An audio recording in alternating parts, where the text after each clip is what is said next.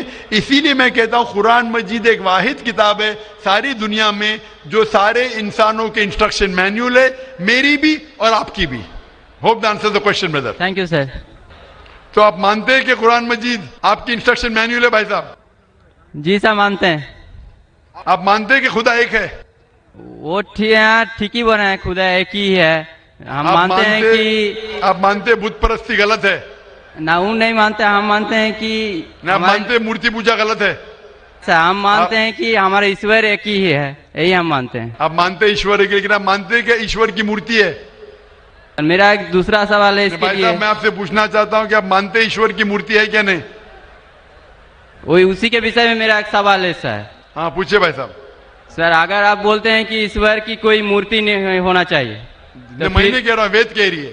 ہاں وید کہہ رہی ہے ناتسیہ پرتیما استی, تو سر ایشور کا کوئی عکس نہیں. سر میرا سوال ہے اگر ایشور کی کوئی مورتی نہیں ہے تو ہم بھکت ہو کے جو یہ داڑھی مونچھے رکھتے ہیں تو ہم بھکت ہو کے اپنا ہم کہے ایسا فیشن چیز رکھتے ہیں. بھائی صاحب کا سوال ہے اگر ایشور کا کوئی عکس نہیں ہے تو ہم بھکت ہو کے داڑھی مونچھ کیوں رکھتے؟ کیونکہ ہم ایشور نہیں ہے نا. ایشور کا آکار نہیں, کوئی عکس نہیں ہے, ہمارا تو عکس ہے نا. تو ایشور ہمارے خالق ہے, ہمارے رب ہے, ہم تھوڑی ایشور ہے. تو ہم داڑھی مونچھ رکھتے ہیں کیونکہ کچھ لوگ داڑھی مونچھ رکھتے ہیں اچھا رکھنے کے لیے, کوئی دوسرے وجہ کے لگتے. انشاءاللہ تیسرے دن جو ہے یہ پیس کنونشن کا, اس میں اس کا ڈیٹیل جواب دیا جائے گا انشاءاللہ. Thank you sir. آج کے سوال و جواب کا یہ سنہرا موقع یہاں پر ختم ہوتا ہے. اقرأ أخيا ورتل القرآن اصبح بصوتك اسمع الأكوان. اقرأ كلام الله داوي نفوسنا لنحس في أعماقنا الإيمان. كم من فؤاد كالحجارة قسوة فإذا وعى القرآن حين لانا. كم من فؤاد كالحجارة